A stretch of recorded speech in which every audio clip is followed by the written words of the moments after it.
السلام علیکم ورحمۃ اللہ وبرکاتہ۔ اعوذ باللہ من الشیطان الرجیم، بسم اللہ الرحمن الرحیم۔ یا ایہا الذین آمنوا ما لکم اذا قیل لکم انفروا فی سبیل اللہ اثاقلتم الی الارض ورضیتم بالحیاة الدنیا من الآخرہ فما متاع الحیاة الدنیا فی الآخرة الا قلیل الا تنفروا يعذبكم عذابا علیما ويستبدل قوما غیرکم ولا تضروه شیئا واللہ علی کل شیء قدیر۔ اے ایمان والو، تم لوگوں کو کیا ہو گیا ہے کہ جب تم سے کہا جاتا ہے کہ اللہ کے راستے میں نکلو تو تم لوگ زمین کی طرف بوجھل ہو جاتے ہو؟ کیا تم لوگ دنیا کی زندگی میں آخرت کے مقابلے میں مگن ہو گئے ہو؟ بس دنیا کی زندگی آخرت کے مقابلے میں بہت ہی کم ہے۔ اگر تم لوگ نہیں نکلے تو اللہ تبارک و تعالیٰ تم لوگوں کو دردناک عذاب سے دوچار کرے گا اور تمہاری جگہ پر دوسرے قوم کو لا کر کھڑا کرے گا، اور تم لوگ اللہ تبارک و تعالیٰ کا کچھ بھی نہیں بگاڑ سکتے، اور اللہ تبارک و تعالیٰ ہر چیز کے اوپر قادر ہے۔ محترم سامعین کرام، سورۃ التوبہ سورہ نمبر 9 اور اسی سورت سے ابھی آپ کے سامنے آیت نمبر 38 39 یہ دو آیتیں تلاوت کی گئی۔ سامعین کرام، اب یہاں سے ان لوگوں کی سرزنش ہو رہی ہے، ان لوگوں کا کنڈیم کیا جا رہا ہے جو لوگ سن 9 ہجری میں ہونے والے جنگ تبوک میں شرکت نہ کر سکے تھے۔ جنگ تبوک یہ سن 9 ہجری میں ایسے موسم میں ہوا تھا جبکہ سخت گرمی پڑ رہی تھی، پھل وغیرہ بالکل پک گئے تھے، اور پھلوں کے جو پیڑوں کے جو درختوں کے جو سائے تھے اس میں بیٹھنا بہت ہی راحت بخش، بہت ہی فرحت بخش، بہت ہی اطمینان بخش معلوم ہو رہا تھا۔ تو اسی زمانے میں جنگ تبوک ہوئی۔ نبی صلی اللہ علیہ وسلم نے اس جنگ کے لیے عام اعلان کیا، سب لوگوں کو شرکت کرنا ہے، اور جو لوگ اس میں شرکت نہیں کر سکے اب یہاں سے ان کی سرزنش ہو رہی ہے۔ اللہ تبارک و تعالیٰ ایمان والوں کو مخاطب کر رہا ہے، منافقوں کو نہیں۔ کس کو مخاطب کر رہا ہے؟ ایمان والوں کو، کیونکہ منافقوں کا مسئلہ ہی الگ ہے، وہ ایمان والوں میں شامل ہو کر کے بھی ایمان والے نہیں ہیں وہ۔ تو اللہ تبارک و تعالیٰ نے یہاں پر فرمایا، یا ایھا الذین آمنوا، اے ایمان والو، ما لکم اذا قیل لکم انفروا فی سبیل اللہ ثاقلتم الی الارض۔ اے ایمان والو، جب تم لوگوں سے کہا جاتا ہے کہ اللہ کے راستے میں جہاد کے لیے نکلو تو تم لوگ سستی اور کاہلی کی وجہ سے زمین میں بوجھل ہو جاتے ہو۔ مطلب تم لوگ سستی اور کاہلی کی وجہ سے نکلنا پسند نہیں کرتے ہو، اپنے پکے ہوئے پھلوں کے درمیان رہنا پسند کرتے ہو، اپنے آرام آشائش اور راحتوں میں رہنا پسند کرتے ہو، تمہارے جو درختوں کے سائے ہیں اس میں رہنا پسند کرتے ہو۔ اللہ تبارک و تعالیٰ نے فرمایا کہ تم لوگ ایسا کیوں کرتے ہو؟ ایسا کیوں کرتے ہو کہ جب تم سے کہا جاتا ہے کہ جہاد کے لیے نکلو تو تم لوگ اپنی جگہ پر رہنا پسند کرتے ہو؟ اس کی وجہ کیا ہے؟ اللہ تبارک و تعالیٰ نے فرمایا، کیا تم لوگ ایسا اس لیے کرتے ہو ارضیتم بالحیات الدنیا من الآخرہ، کہ تم لوگ آخرت کے مقابلے میں دنیا کی زندگی سے راضی ہو گئے ہو، دنیا کی زندگی میں مگن ہو گئے ہو، اس لیے تم لوگ یہیں پہ رہنا پسند کرتے ہو۔ محترم سامعین کرام، اللہ تبارک و تعالیٰ نے مزید آخرت کی طرف رغبت دلاتے ہوئے اور دنیا کی حقیقت کو واضح کرتے ہوئے اللہ تبارک و تعالیٰ نے فرمایا، فما متاع الحیات الدنیا فی الآخرۃ الا قلیل۔ یاد رکھ لو، آخرت کے مقابلے میں دنیا کی زندگی بالکل کم ہے، کم، اور کتنا کم ہے آخرت کے مقابلے میں دنیا کی زندگی، نبی صلی اللہ علیہ وسلم نے اس کو مثالوں سے واضح فرمایا ہے۔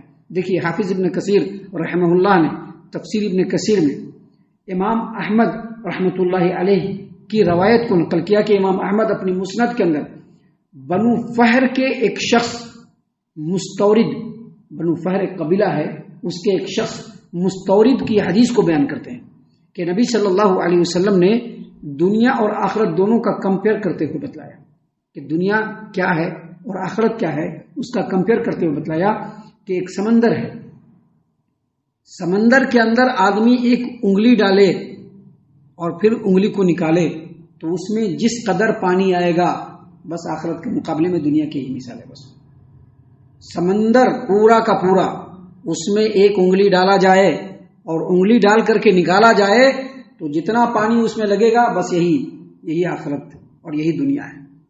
دنیا بس یہ لگا ہوا پانی جو اس میں آتا ہے، اور آخرت پورا سمندر ہے.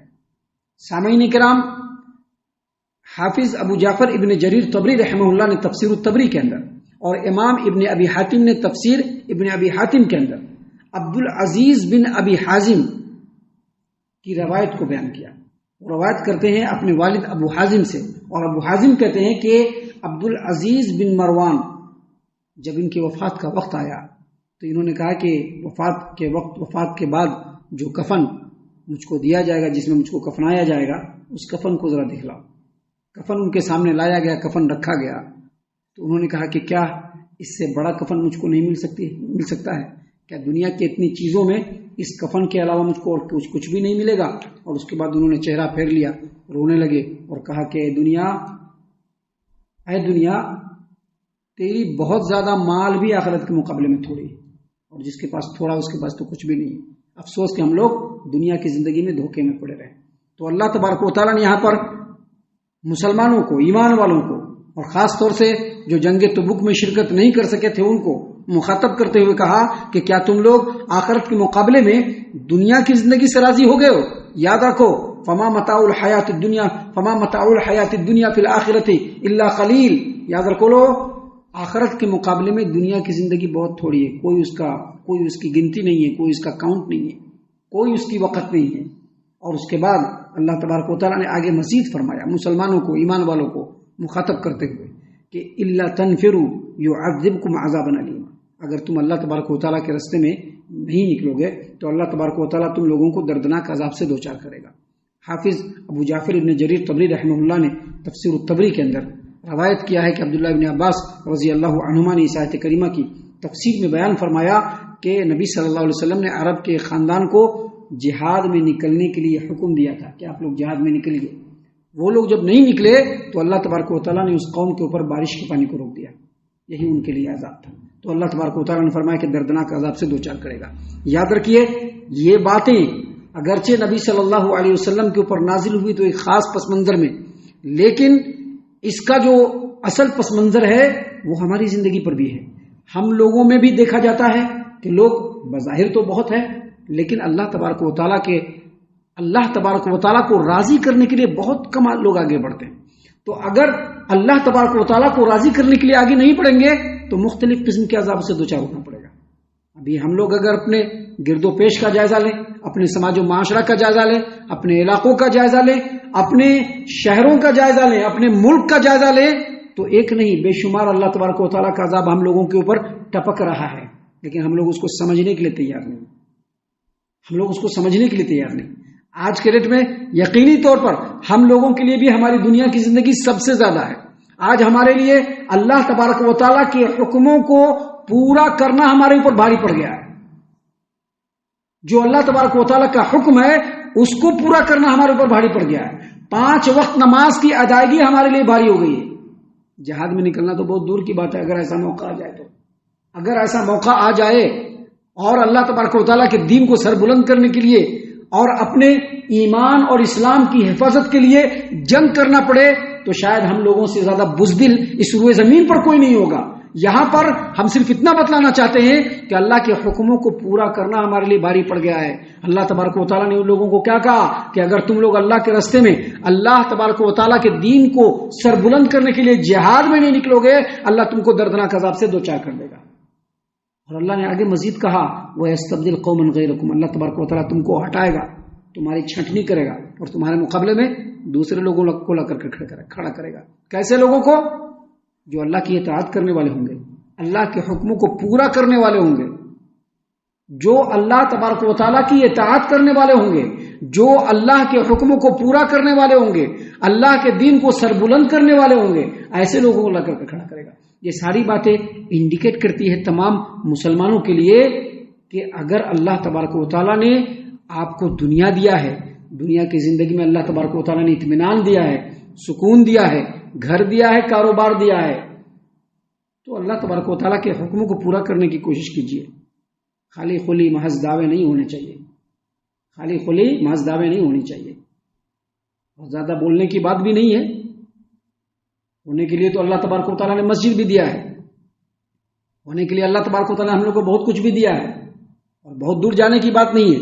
ہم صرف رات کی ہی بات لے لیتے ہیں کہ ماشاءاللہ بہت سارے لوگ بیٹھے ہوئے تھے، ایک دو آدمی نہیں، دسیوں آدمی بیٹھے ہوئے تھے، دین کے معاملے میں مشورے ہوئے، دین میں ایسے کرنا ہے، یہ کرنا ہے، وہ ہونا ہے، وہ ہونا ہے. لیکن جب فجر کے وقت کا وقت آیا تو لوگوں کو نیند بہت پیاری ہے، نماز پیاری نہیں ہے، اللہ کا حکم پیارا نہیں ہے. آخر ہم لوگ جو ہے، یا ہمارے علاقوں کے اندر مسجدوں کے اندر اجتماعات کیوں ہوتے ہیں؟ اجتماعات اس لیے ہوتے ہیں کہ لوگوں کو اللہ کی طرف بلایا جائے. لیکن جو لوگ اللہ تبارک و تعالیٰ کی طرف بلانے کا دعویٰ کرنے کے لیے بیٹھتے ہیں، وہ کتنا اللہ تبارک و تعالیٰ کی اطاعت و فرما برداری کر رہے ہیں، اس پر بھی غور و فکر کرنے کا مقام ہے، اور بہت زیادہ غور و فکر کرنے کا مقام ہے. اور اگر ان تمام باتوں کو سننے کے بعد بھی ہم لوگوں نے اللہ تبارک و تعالیٰ کو راضی کرنے کے لیے اپنے قدم کو آگے نہیں بڑھایا، تو اللہ تبارک و تعالیٰ نے یہاں پر کلیئر کر دیا ہے کہ اللہ تبارک و تعالیٰ عذاب سے بھی دوچار کرے گا اور تم کو کک آؤٹ کرے گا. اللہ تبارک و تعالیٰ تمہاری جگہ پر دوسرے لوگوں کو لائے گا، ایسے لوگوں کو لائے گا جو اللہ تبارک و تعالیٰ کی اطاعت و فرما برداری کرنے والے ہیں. سامعین کرام، یہ باتیں ہم نے بالکل کلیئر کھلے ہوئے الفاظ میں اس لیے کہہ دیا ہے کہ یہ میری ذمہ داری ہے. اب آگے اللہ تبارک و تعالیٰ کے حکموں کی اطاعت و فرما برداری کرنا یہ ہم تمام کی ذمہ داری ہے. اگر ہم لوگوں نے ایسا نہیں کیا تو اللہ یقینی طور پر ہم کو ہٹائے گا اور ہماری جگہ پر اپنے اس چیز کو سنبھالنے کے لیے دوسرے لوگوں کو لا کر کے کھڑا کرے گا. اللہ تبارک و تعالیٰ ہر چیز کے اوپر قادر ہے. اللہ نے آگے مزید کہہ دیا ولا تضروہ شیئا، تم لوگ اللہ تبارک و تعالیٰ کو کچھ بھی نہیں بگاڑ سکو گے. ولا تضروہ شیئا، تم لوگ اللہ تبارک و تعالیٰ کا کچھ بھی نہیں بگاڑ سکو گے. کیوں؟ ان اللہ واللہ علی کل شیء قدیر، کیونکہ اللہ تبارک و تعالیٰ ہر چیز کے اوپر قادر ہے، ہر چیز کے اوپر قادر ہے. سامعین کرام، سے باتیں ہیں جو اللہ تبارک و تعالیٰ کے ان آیتوں کے پس منظر میں ہمیں سمجھ میں آ رہا ہے، جو ہم نے آپ کے سامنے بغیر کسی تبصرے کے، بغیر کسی لاگ لپیٹے کے آپ کے سامنے رکھا ہے.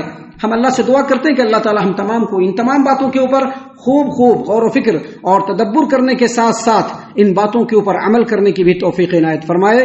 آمین.